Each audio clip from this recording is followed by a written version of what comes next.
আমি তাকিয়ে আছি, চুপচাপ, নিঃশব্দ, অবাক বিস্ময়ে। নদীর পাড়ে বসে শুধু তাকিয়ে আছি। কোনো শব্দ নেই মুখে। সব কথা যেন জমাট বেঁধে গেছে বুকের কোথাও। এই নদী, আহ, কি শান্ত তার বুক। পানির উপরে হালকা ঢেউ, যেন মৃদু নৃত্যের মতো একটার পর একটা তরঙ্গ এসে মিলিয়ে যায় অসীমে। এক অপার্থিব ছন্দ, এক অতল সৌন্দর্য। দেখতে দেখতে মনে হয় আমি যেন কোথাও হারিয়ে যাচ্ছি এই নদীর গভীর টানে, এই প্রকৃতির গহীন আহ্বানে। আকাশে তখন শুভ্র মেঘের আনাগোনা। হালকা ছায়া পড়ে নদীর গায়ে, জলের বুকে যেন তুলির টান। কে যেন অদৃশ্য হাতে এঁকে চলেছে এক মহাকাব্য। এই দৃশ্যের সামনে বসে আমি থাকি না। আমার ভিতরে তখন শুধু বিস্ময়, কৃতজ্ঞতা আর একরাশ অনুভব। প্রকৃতি এত সুন্দর, এই কথাটা কেবল বইয়ে পড়ে বোঝা যায় না।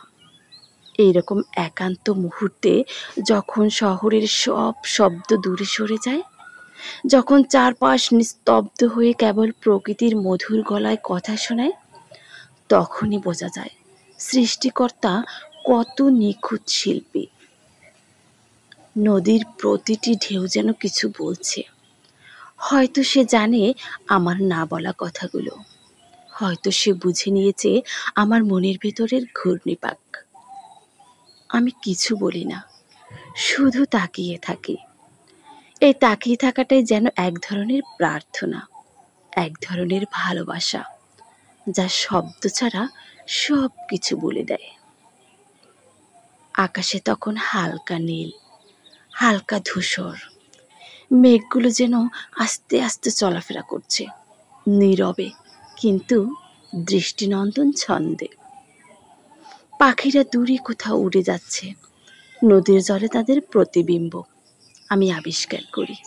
প্রকৃতির মাঝেই লুকিয়ে আছে জীবনের সব কবিতা। যদি কখনো কেউ বলে সৌন্দর্য কাকে বলে, তবে আমি তাকিয়ে থাকবো এই নদীর দিকে, এই ঢেউয়ের দিকে, এই মেঘের দিকে, এই মুহূর্তের দিকে। আমি বলবো, এসো, তাকিয়ে থাকো আমার সাথে। তুমি নিজেই বুঝে যাবে এই নীরবতায় কত কথা বলে। এই যে আমি তাকিয়ে আছি, এটা শুধু তাকিয়ে থাকাই নয়, এটা অনুভবের গভীর যাত্রা। নদীর জলের মতো আমার ভেতরেও ঢেউ ওঠে, আর আমি চুপচাপ সেই ঢেউগুলোতে হারিয়ে যাই। এই হারিয়ে যাওয়াটাই হয়তো প্রকৃত ভালোবাসা, হয়তো প্রকৃত জীবনের স্বাদ। এই তাকিয়ে থাকা, এই বিষয়, এটাই আমার সবচেয়ে প্রিয়।